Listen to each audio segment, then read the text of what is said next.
तपाईले आज जति गाली गर्नु शेरबहादुर देउवालाई त्यस्तो मान्छे अहिले नयाँ वैकल्पिक मान्छे हुँदैन। कुटाई खाँदाखेरि पनि उहाँले साइलेन्ट बस्नु। के गल्ती गर्नुभएको थियो उहाँले? उहाँ सरकारमा हुनुहुन्थ्यो। सरकारको प्रमुख शेरबहादुर देउवा हो कि केपी ओली? मान्छे एकजना मारेको इतिहास छ। प्रचण्डले 17,000 मारेको इतिहास छ। केपी ओलीले धर्मढकाल काटी काटेको इतिहास छ। उहाँले मारे हो। बरु अहिलेका यी नयाँ वैकल्पिकले बरु मान्छे मारेर आएको छ। उहाँले मारे हो। उहाँको श्रीमतीले भ्रष्टाचार गर्नुभएको थियो होला, त्यो पनि प्रमाणित छैन। उहाँको घरबाट पैसा निक्ल्यो भने पार्टी चलाउनका लागि अब अहिले नै यही वैकल्पिक शक्तिका नेताका घरमा हाल्ने हो, त्यही पनि भेटिन्छ। पार्टी चलाउनलाई ब्याङ्क एकाउन्टको सिस्टमै छैन नेपालमा। कसरी चलाइरहेछन् त अहिले नयाँ साथीहरूले? 5 स्टारमा कार्यक्रम गर्छन्, होटल चलाउँछन्, त्यत्र पार्टी कार्यालय खडा गरेका छन्। कहाँबाट आउँछ पैसा? चलाइ त रहेछन् नि। हाम्रो रापरवाले पनि त चलाइरहेछ त। अरूलाई किन दोष दिनु?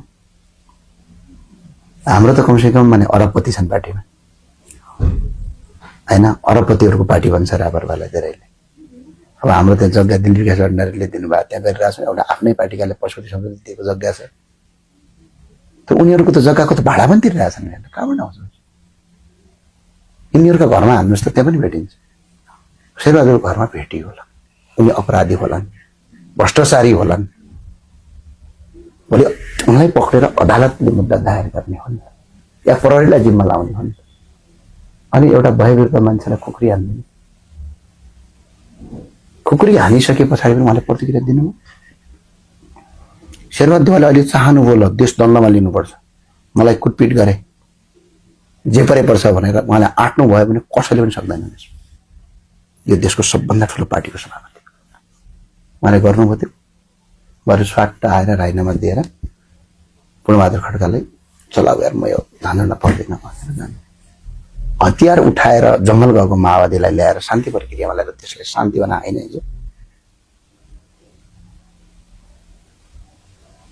त्यो योगदान कसैले नबेर्छन् नि। भ्रष्टाचारी हो भने अख्तियार मुद्दा दर्ता गर, जेल हाल न त। अहिले तिमीहरूको सरकार छ, हाल्देऊ नि त। सक्छौ त हाल्देऊ न त। के छ हाल्दै भयो त होइन?